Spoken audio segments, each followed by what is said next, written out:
hindi tayo papahamak ni Graciela. Wala sa usapan natin na makikipagkita ka. Lalong wala sa usapan natin na lalagtad ka sa asawa na kaaway mo! Isa siya sa mga dahilan kung ba't ako nagbalik dito. Kailangan ako ni Graciela. Pero Kuya Martin, pag tinulungan mo sa Ate Graciela, paano na sa Ate Lilani? Binabastos na tayo ng Amadeo na yon. Kung bastusan lang ang gusto ng Amadeong yan, mas bastos ako sa kanya. Ano ibig sabihin nito? Na tinatanggap nila ang hamon ko?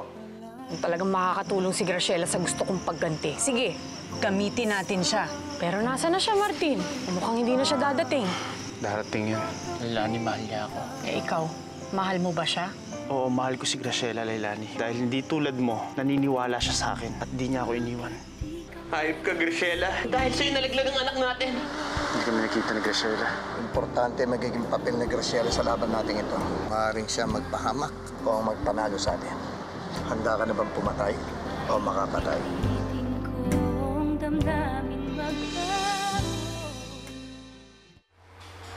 Ayoko. Tapos na ang paglalaro, bata. Totoong laban na to. Handa ka dapat ibalik ang anuman pwede nilang magawa sa'yo. Tandaan mo to.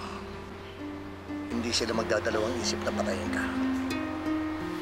Hindi ako tulad nila. Wala naman ako sinasabing kagaya kanila eh. Ang sinasabi ko lang, dapat mas magaling ka sa kanila. Dahil dito mo lang makukuha ang panalo mo.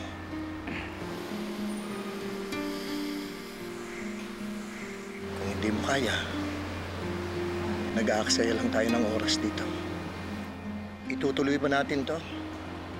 O ngayon pa lang umuwi na tayo?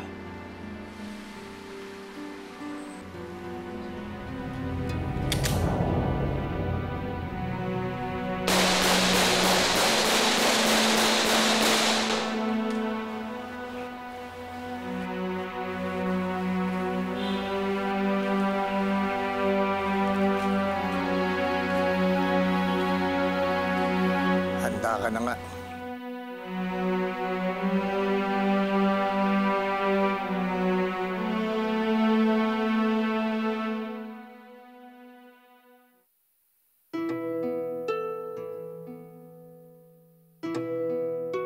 May boyfriend ka na ba? Wala. Bakit mo naman natanong yun? Eh di walang magagalit sa akin pag ayayin kita mag-date.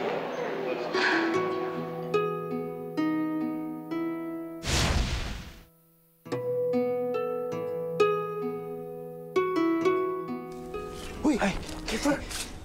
Ikaw lang pala, Kuya George. Eh, buti ako lang to. Loko mo, mainit ang ulo ng mga Silvestre sa ate mo. Baka madamay ka pa pag may nakakita sa'yo. Hindi. Gusto ko lang sana tanong kung nandiyan ba si Lindy. Inlababo ka. Yun lang. Wala rito si Linley.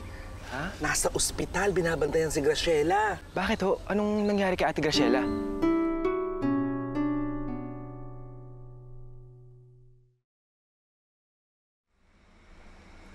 Hello, Javier? Hey, Leilani. Oh, kumusta na?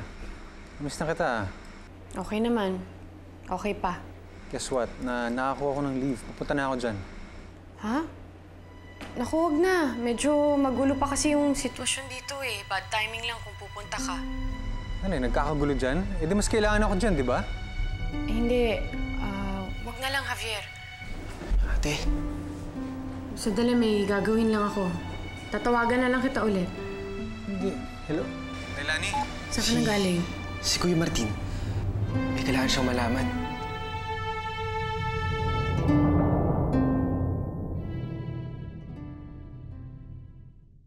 Eto, Mama.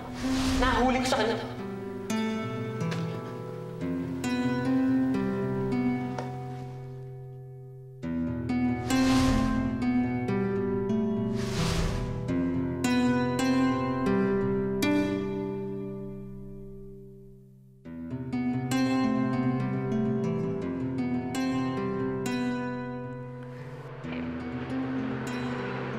Emilio, salamat dito, ha?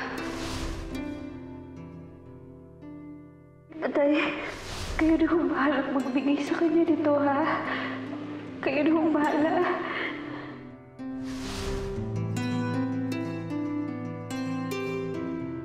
Ano nga uli ang pangalan mo? Martin po. Martin?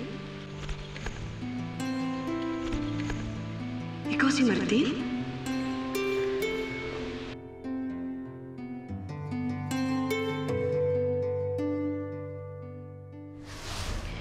Bakit kailangan humantong sa ganito? Bakit kailangan mangyari pa to?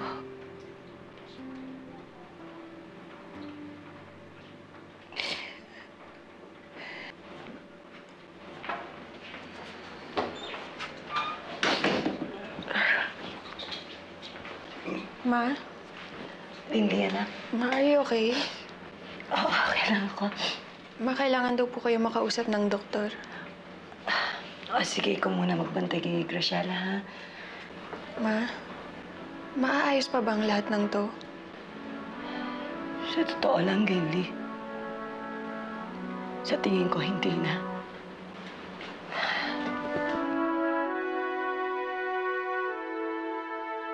Wesley, anak, kinakabahan ako.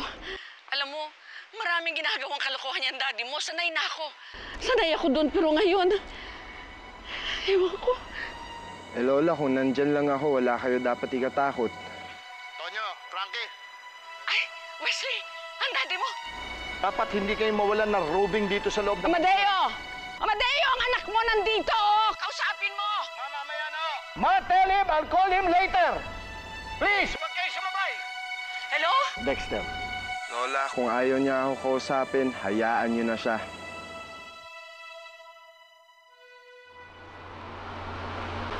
Martin, Leilani, ano nangyari kay Graciela? Susunod si Ate Graciela.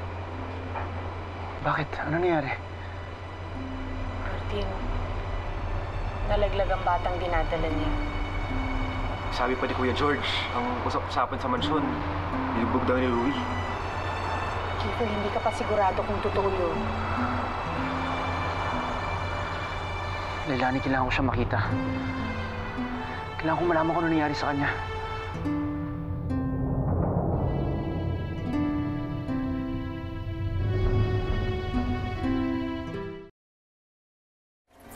Ingat ka, ate, ha? Ako na muna papasok sa loob. Itatanong ko kung saan ang kwarto ni Graciela. Dito muna kayo.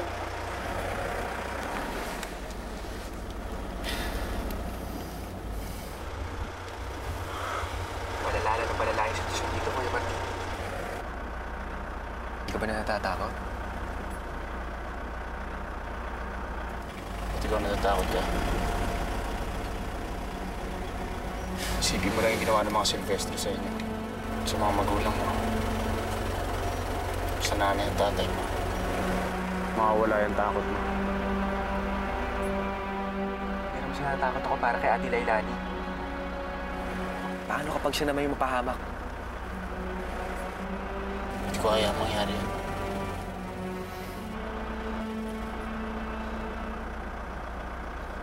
Nararamdaman ka ba baka kay Ate? Kiefer, may iba na siya. At ikaw, meron ka ng Ate Graciela.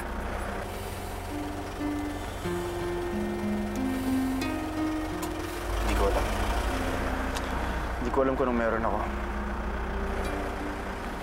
Ang alam ko lang, Kailangan ko mailayo si Graciela sa lahat ng gulong ito. Swerte pa rin naman kayo, eh. Sigurado kami nagmamahal sa inyo. Ikaw, si Graciela, si Ate, si Kuya Javier.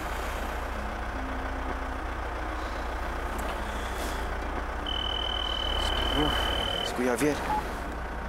Hello? Hello, Kiefer. Yung ate mo, hindi niya sinasagot cellphone niya, eh. May ginagawa lang, eh. May ipapasabi ka? Oo, meron, pero ako na magsasabi. Papunta na ako dyan. Babalik ka na dito sa Paradiso? Oo, may surpresa kasi ako sa kanya, eh. Pero wag mo sabihin pupunta ako, ha? Surprise? Para kay Ate? Oo, meron. Basta, sige, kita tayo mamaya. Okay, sige. Bye-bye. O sige, sabihin mo na lang kay Mrs. De Vera, ubusin niya yung gamot. At pupuntahan ko siya mamayang gabi. Sige. Excuse me po, gusto niyo raw ako makausap? Mara, she's okay. Pero gusto kong tumigil muna siya dito sa hospital for further observation. Isa pa, although alam kong sinabi kong hindi na ako magre-report sa pulis, parang nag-aalala ako sa kanya pag nasa bahay. Hindi na po mauulit yun. Kasi nisiguro ko sa inyo na oras na saktan ni Louie si Graciela, ako mismo ang tatawag sa mga pulis.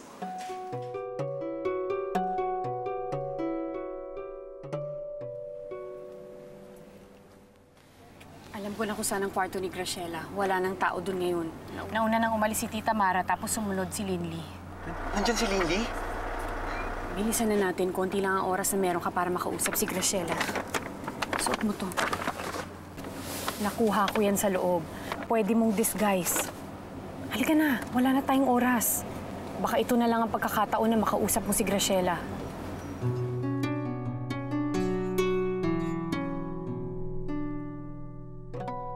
That's too bad, Louie. Namatay ang anak mo. But don't worry, you can always make another one. Buisit na Martin yan eh. Kasalanan niya ang lahat ng ito eh. Kung pwede ko lang siyang buhayin, para patayin ulit gagawin ko eh. Kalimutan mo ng Graciela yan. Ang isipin natin yung kalaban natin, malaking problema si Amadeo. Sir, Oh, mukhang may magandang balitang nag-aantay para sa atin. Ano mo nga naman ang pagkakataon? Tauhan ni Amadeo yan Tanuin na natin!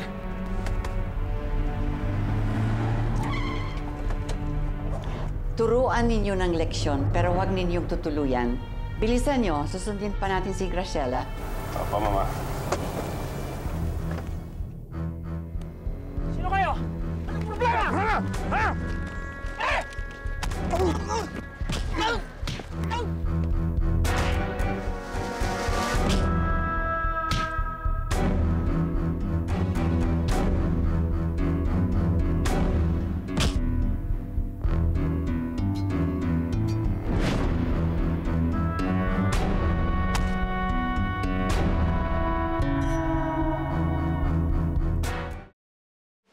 Linley, Kiefer.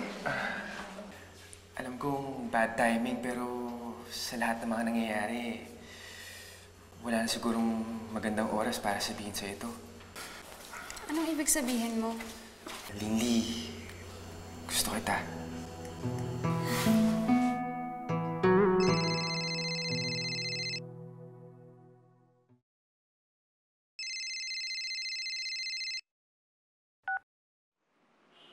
Hello, Wesley. Bakit parang ayaw niyo sagutin? Ayaw niyo ba akong kausap? Hindi naman sa ganun, Wesley. Kasi Kung hindi ano, pag-usapan natin yan. anong ginagawa mo dito?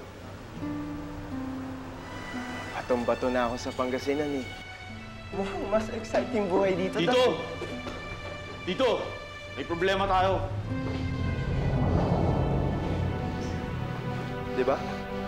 Mas exciting nga.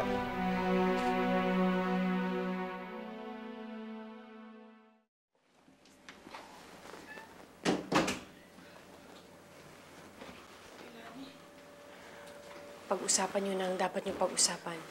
Konti lang ang oras ninyo. Martin. Graciela. Martin.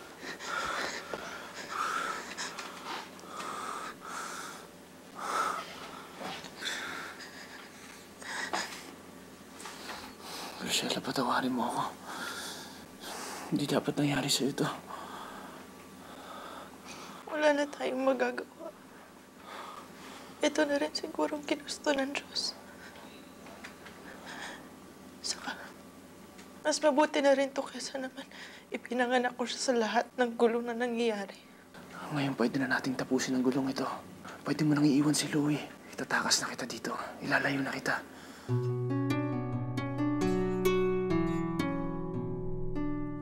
Gusto mo ako? Hindi ko alam kung ba't ganito yung nararamdaman ko eh.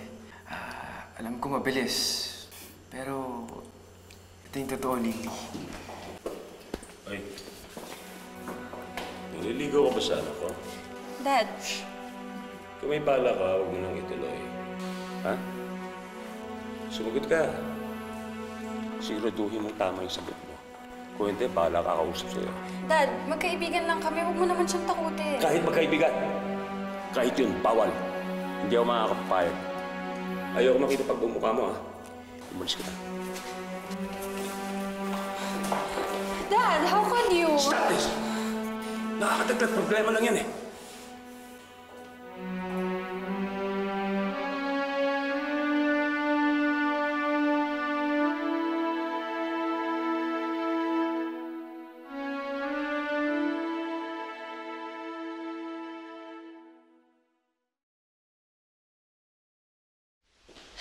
Panginoon,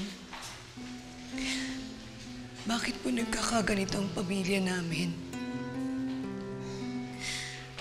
Parusa ba ito ng langit para sa mga kasalanan na gawa namin? Para sa mga kasalanan na hinayaan kong mangyari? Kinuha niyo na po si Martin. Ngayon naman ang anak ni Graciela. Ilan pa po ang kailangan magsakripisyo?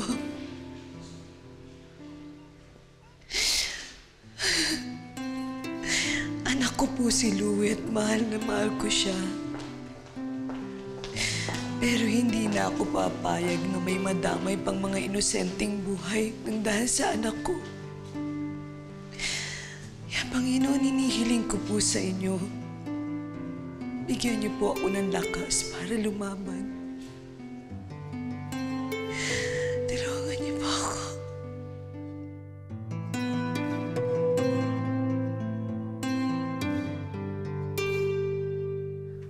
Martin, hindi mo pwedeng gawin yun. Leilani, napahamak na si Graciela. May usapan tayo. May pinangako ka kay Sir Amadeo. Ang plano, gagamitin natin si Graciela laban sa mga Silvestre at Valencia. Wala sa usapan na itatakas siya.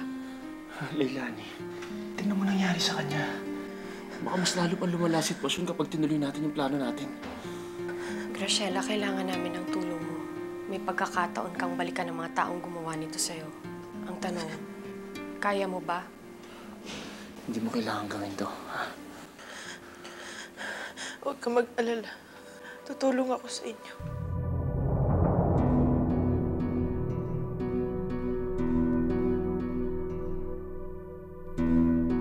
Ang mga Silvestre po may gawa nito sa akin, sir. Tito, ipunin natin lahat ng tao.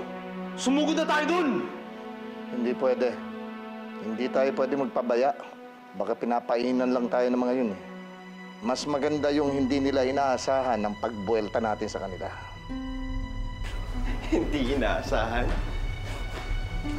Hindi ko inaasahan na magduduwag pala kayo pagdating dito. Eh kung nasa Maynila tayo, inubos yun na sila. Mga probinsyano lang pala katapat mo. Wesley, wala tayo sa Maynila at teritoryo nila to. Baka naman, Dad. Naduduwag na kayo. Baka nakakalimutan mo rin kung sino kausap mo. At alam mo kung ano kaya kong gawin. Alam ko rin ang hindi mo kaya gawin, Dad. Ang ano?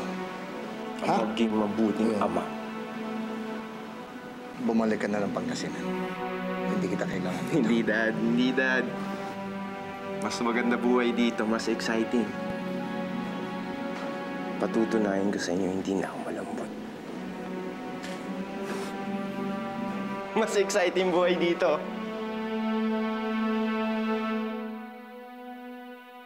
Palinis ako ng kwarto mamaya. Mama, kamusta si Graciela?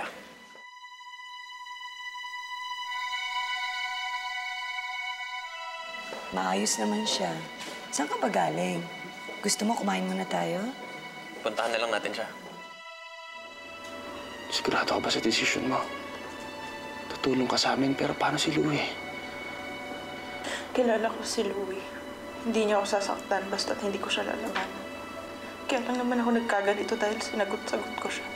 Pero kapag nagkunwari ako na makisama ko sa kanila, malalaman ko ang mga baho nila. Napakadelikado nitong gagawin mo. Delikado. Sa tingin mo ba hindi ko alam yan? Tignan mo ako. Tignan mo lahat na nangyari sa akin. Sa lahat na nawala sa akin. Sa lahat na pinagdaanan ko. Handa na ako gawin ang kahit na ano. Para sa'yo, mahal na mahal kita. Mahal na mahal kita.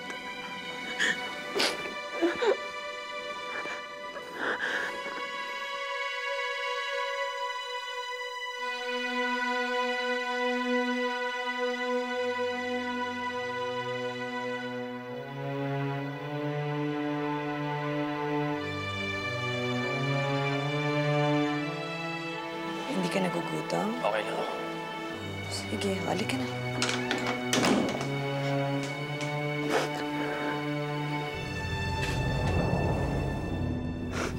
Martin, tama na yan. Nandito na sila.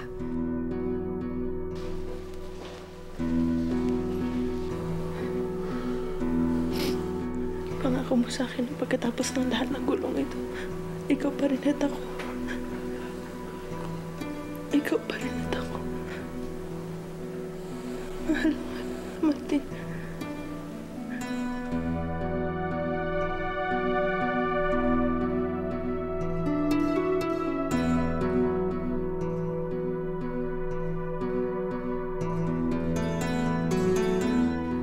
Martin, tama na yan.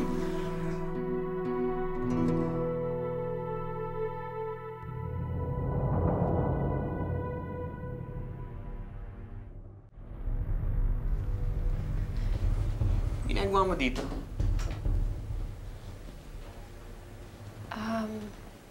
Gusto ko lang kamustahin si Graciela. Nabalitaan ko kasi kung ano nangyari sa kanya. Ang bilis naman ng chismis. Psst, uy, ikaw. Ginagawa mo dito? Nakikichismis ka rin ba?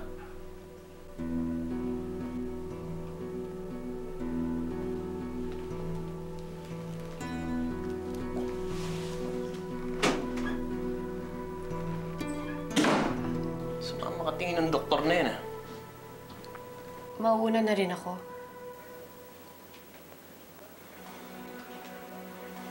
Graciela, alam mo bang pwede kang magsampa ng kaso dahil sa nangyari sa'yo? Kung kailangan mo ng abogado, tawagan mo lang ako. Kagaya na sinabi ko sa'yo, aksidente lang ang lahat ng nangyari. O, ano pa hinihintay mo? Narinig mo naman sinabi niya. Hindi ka niya kailangan. Sige na, umalis ka na rin. Walang kwenta. Louie, ano ba? Mauna na po ako.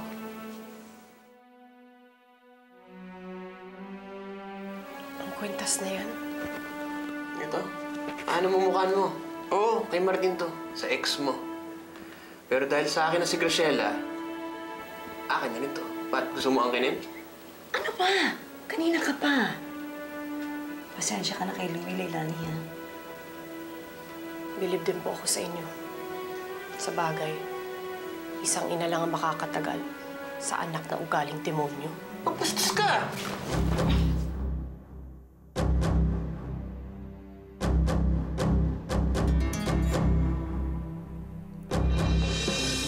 Kailangan natin mabuhay sa takot dahil sa mga ginagawa nyo. Hindi kami nag-umpisa nito. Si Amadeo! Hindi! Hindi si Amadeo nagsimula nito. Kayo! Kayo nagsimula nito. Karma nyo lang si Amadeo. Shut up! Sinabi ng shut up, eh. Alam kong apektado siya kina Kuya Martin at Graciela. Sabi na nga ba may gusto pa rin sa Ate Leilani para kay Kuya Martin eh. Kuya Martin din naman ah. Totoo ba yan? Hindi kita kailangan. Pero si Graciela, kailangan ka niya. Abayaan mo na lang ako. Kakaganyan ka ba dahil kay Graciela? Oo. Di ako alis dito hanggang di tayo naayos. Hindi na maaayos to. Sumay ka pa, makapig. Nakaka-istorbo ba ako? May gusto lang akong linawin sa'yo. May nararamdaman ka pa ba para kay Leilani? Bakit di ka